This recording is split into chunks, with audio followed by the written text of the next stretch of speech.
Procurações servem como contratos de compra e venda de bens? O meu nome é Thierry Leite, sou advogado e vou te explicar sem complicar.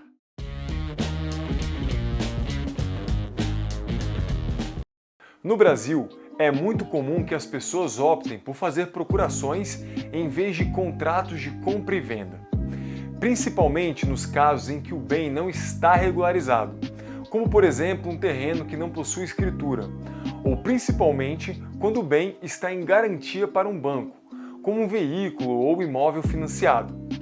Isso ocorre porque na prática não é possível vender um bem financiado que serve como garantia para o credor que concedeu um empréstimo antes de quitar a dívida. Para realizar a venda de um bem que está vinculado a uma dívida, é necessário obter a autorização do credor.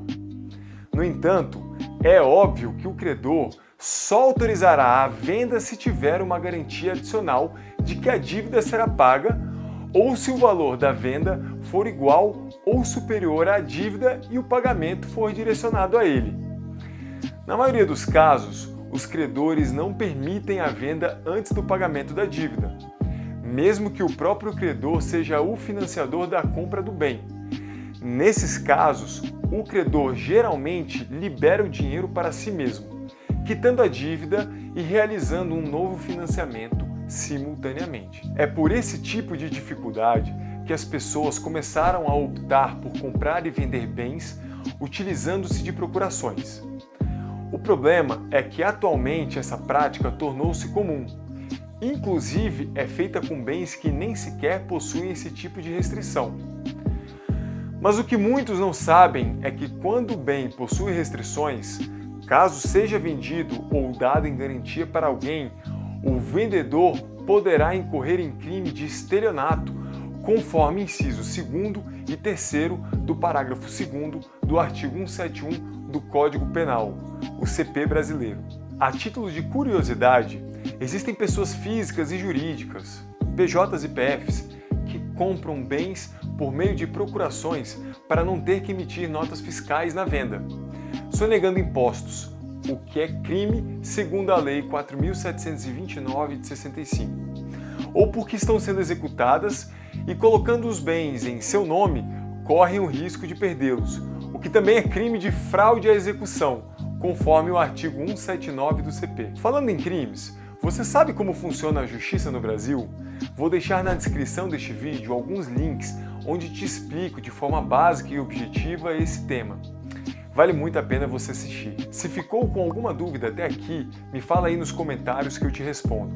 Aproveita e curta esse vídeo, se inscreva neste canal e clica no sininho. Mas afinal de contas, a procuração vale ou não como contrato de compra e venda? A resposta é não, mas ajuda a comprovar o negócio. Aí você deve estar se perguntando, como assim? Olha só, procurações, públicas ou particulares, nada mais são do que documentos utilizados como instrumentos por PJs e PFs para dar poderes a outras pessoas para representá-las. Elas podem ser de amplos poderes ou restritas, mas ainda que deem amplos poderes, não quer dizer que ocorreu qualquer tipo de compra e venda referente àquele bem. Mas por que eu disse que ajuda a comprovar o negócio? Porque no Brasil, a compra e venda de bens ocorre principalmente pela tradição, ou seja, pela entrega da posse do bem. Isso significa que a transferência da propriedade do bem é realizada no momento em que o comprador passa a exercer a posse dele, independente do registro. Embora o registro dos bens seja importante para garantir a segurança jurídica da transação, a posse é o fator determinante para a transferência da propriedade no momento da compra e venda.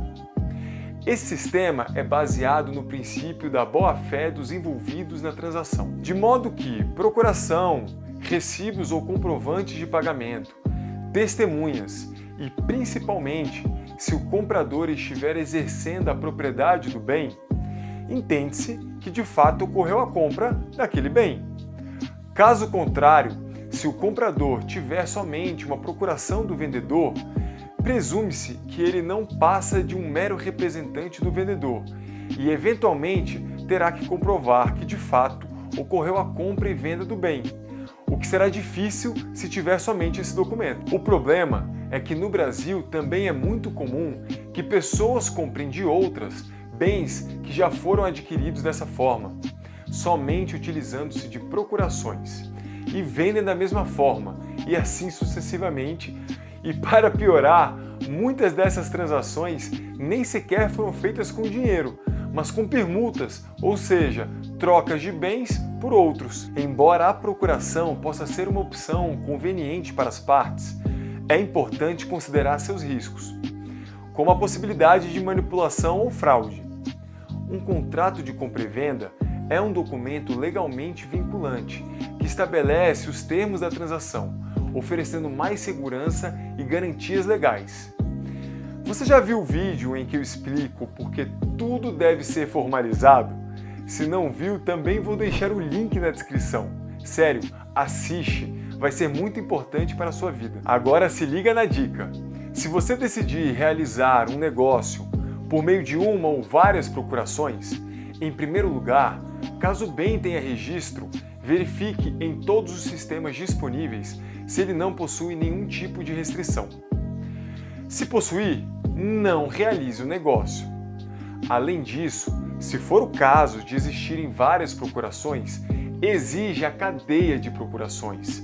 E, se for possível, todos os documentos que comprovam os pagamentos, ainda que realizados por permuta, para se um dia você precisar, consiga comprovar quem vendeu e comprou de quem até chegar em você. Outra dica importante é tentar encontrar a primeira pessoa que vendeu o bem por meio das procurações e, com ela, tente realizar um contrato de compra e venda, ainda que neste vocês citem todas as transações que foram realizadas. Tudo isso para assegurar que a aquisição desse bem seja segura e não possa ser contestada por terceiros com direitos anteriores ou superiores, pois você será considerado um terceiro de boa-fé, que nada mais é do que uma pessoa que adquiriu um bem ou direitos de outra acreditando que essa pessoa tinha legitimidade para vendê-los ou transferi-los. A lei protege o terceiro de boa-fé. No entanto, a proteção pode variar de acordo com a legislação e circunstâncias específicas. Em alguns casos, mesmo que você, terceiro, tenha agido de boa-fé, pode ter que arcar com as consequências da invalidação da transação. Ou ainda, se ficar comprovado que, na verdade, você não é um terceiro de boa-fé, por exemplo, porque sabia que um outro terceiro estava sendo prejudicado com aquele ato promovido pelo procurador, esse ato será anulado e você ainda poderá responder civil e criminalmente por isso. É por esse motivo que acabei de dizer para não realizar um negócio caso o bem tenha registro e você tenha descoberto alguma restrição verificando os sistemas disponíveis. Mas se você está tendo problemas com algum bem que comprou ou vendeu dessa forma, só te resta reunir todos os documentos e provas possíveis e buscar atendimento na Defensoria Pública, juizados especiais, civil e criminal da tua região, ou até mesmo de um advogado particular, pois todos poderão orientá-lo e auxiliá-lo nessa questão. Me fala aí nos comentários se você já vendeu ou comprou bens usando procurações. Deu algum problema? Aproveite e compartilhe esse vídeo com amigos e familiares. Essas informações serão muito úteis para ele. Curta esse vídeo, se inscreva no canal e clica no sininho para acompanhar os próximos. Me segue nas redes sociais vizinhas. Tamo junto!